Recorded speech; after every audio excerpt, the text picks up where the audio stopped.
So we should just go ahead and paint something today. And sometimes I'll get people say, I want to make things even easier than easy because I do things and people say, well, that looked easy when you did it, but when I did it, it wasn't as easy. So we're going to go ahead and do a card today. This is just a card that piece of paper, cardstock that I folded in half and taped it down.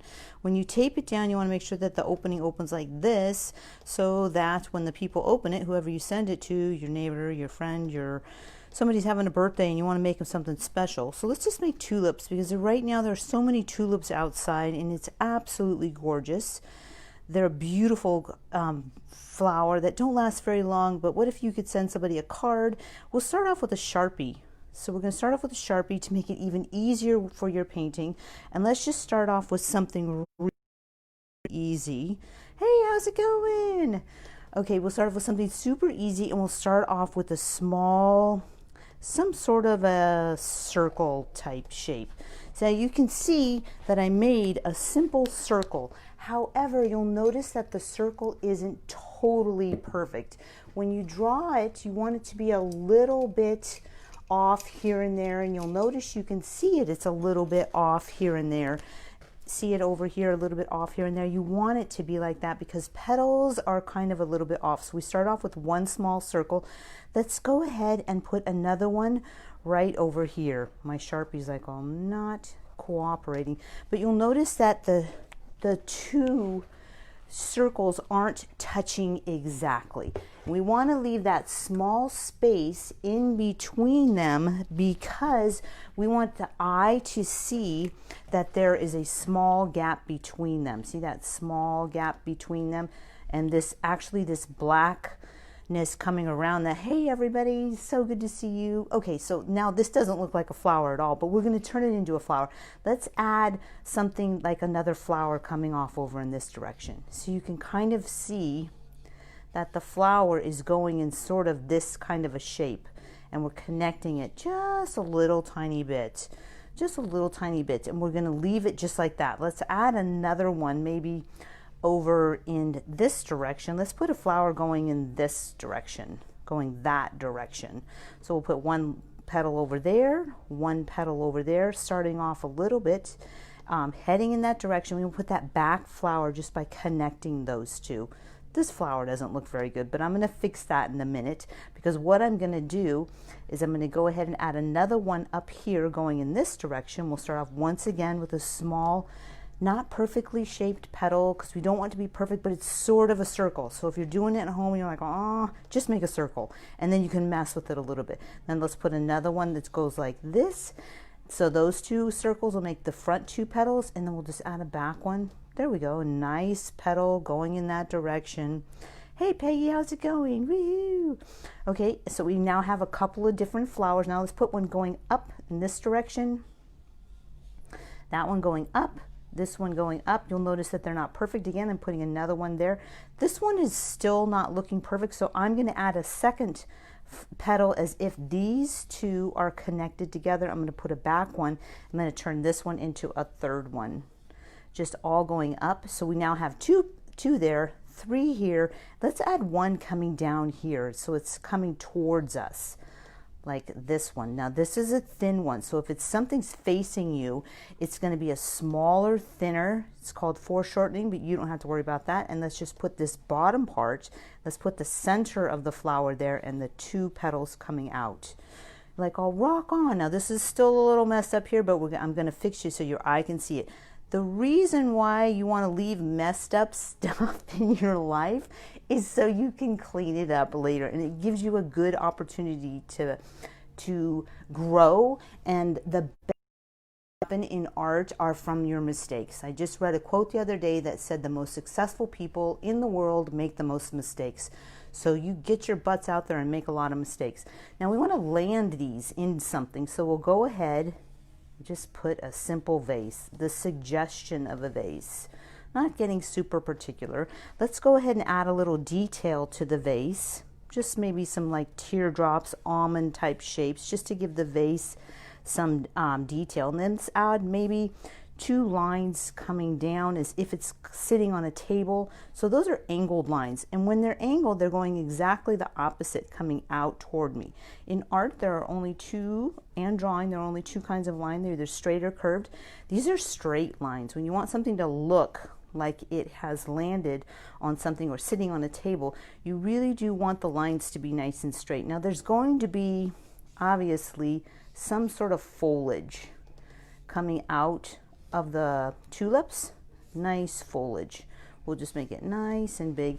Now we have a simple little design. When you draw out your designs first with a little teeny tiny bit of black, you actually enhance its color. Now we're going to fill in this first one with a little tiny bit of red, going around the black lines, trying to preserve them as best we can. And we're going to start with the rest. We're going to add some orange.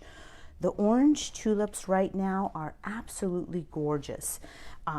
I know that they don't last very long, but if you look at them, they're so simple and so beautiful. If you get too much water in your paint, but you want to keep the paint in there, you can literally just touch a towel, the water will run out, the paint will stay in, and that way you want to keep the water thin inside the almost no water, but you want the brush always wet because you're working on paper. So let's go over and paint this one. You'll notice that I'll paint it in a small curved line going in the direction of a petal, and look at how I just cleaned up that little tiny area that I did the initial bloop on, which is good. And I'm going to paint this one. I like the orange. I just rode my bike this morning past a whole bunch of tulips, and I told the tulips that I loved them so much I'm going to my studio and paint them. Now you could paint these on a little piece of cardstock. Say, oh, I have cardstock paper or even regular paper, and you could fold it in half and send somebody a beautiful little note that says, I was thinking of you because you are as pretty and bright and cheerful as the tulips in my life that I have outside my yard. Now look at, we have a couple little tulips. Doesn't that look pretty? We want the tulips to bounce off the page, and the best way to get something to bounce is to add a contrasting color. So I don't really know what the highest contrast for orange is, probably purple, but I'm going to go ahead and leave that a little bit, but I'm going to add a little bit of blue.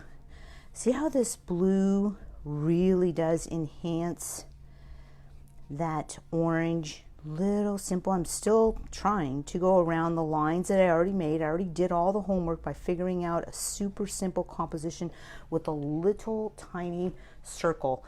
Now I'm trying to get my brush, every time I'm touching my brush and cleaning it out, I have to really get it nice and dry, because if it's too drippy, then it will be hard to keep the paper nice and dry, because I'm painting on literally on paper.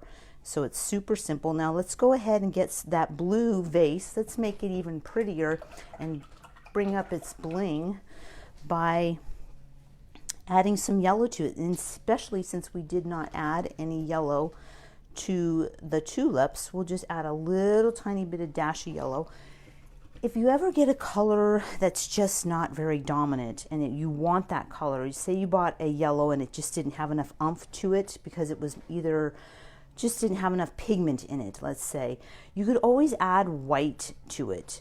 And that white, a little tiny bit of white, will help intensify the color. Now I'm just adding those small little dots to the vase to give it some extra prettiness.